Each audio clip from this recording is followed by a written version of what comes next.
திமுக அரசின் திட்டங்களுக்கு தாவேக அரசு பெயர் மாற்றம் செய்து வருகிறது என விமர்சனங்கள் எழுந்த நிலையில் இன்னும் சில முக்கிய திட்டங்களின் பெயர்களை மாற்றி பட்ஜெட்டில் அறிவிப்பு வெளியாகியுள்ளது. அந்த திட்டங்கள் என்ன என்பது குறித்து இந்த காணொலியில் பார்க்கலாம்.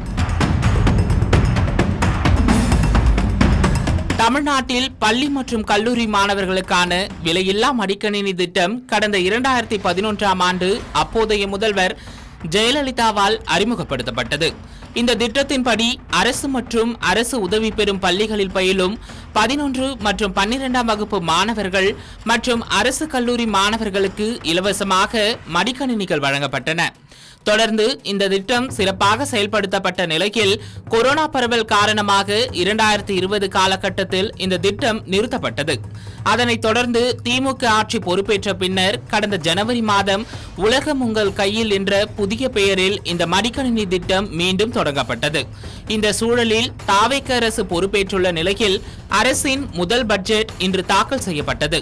இதில் மாணவர்களுக்கு மடிக்கணினி வழங்கும் திட்டத்தின் பெயர் மாற்றப்பட்டு புதிதாக வெற்றி மடிக்கணினி திட்டம் என வைக்கப்பட்டிருக்கிறது.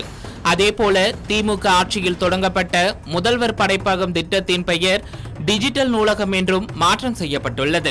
அதோடு முக்கியமாக கலைஞர் மகளிர் உரிமை தொகை திட்டத்தின் பெயர் மகளிர் உரிமை தொகை திட்டம் என்று மாற்றம் செய்யப்பட்டிருக்கிறது.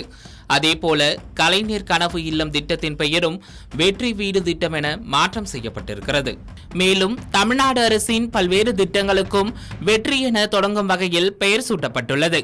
தமிழ்நாட்டில் தாவேக ஆட்சிக்கு வந்ததிலிருந்து திமுக கொண்டு வந்த பல்வேறு திட்டங்களுக்கு பெயர் மாற்றப்படுவதாக விமர்சனம் எழுந்து வருகிறது. குறிப்பாக முதல்வரின் காலை உணவு திட்டம், பெருந்தலைவர் காமராஜர் காலை உணவு திட்டம் என்றும், நான் முதல்வன் திட்டம், திறன் தமிழ்நாடு திட்டம் என்றும், மகளிர் விடியல் பயணம் திட்டம், மகளிர் பயணம் என்றும், முதல்வரின் தாயுமானவர் திட்டம், வீடு தேடி பொருட்கள் வழங்கும் திட்டம் என்றும் மாற்றப்பட்டுள்ளது குறிப்பிடத்தக்கது. அதேபோல் தமிழ்நாடு அரசின் உண்மை சரிபார்ப்பு குழுவின் பெயர் தகவல் நம்பகத்தன்மை பிரிவு என்று மாற்றப்பட்டுள்ளதாகவும் கூறப்படுகிறது.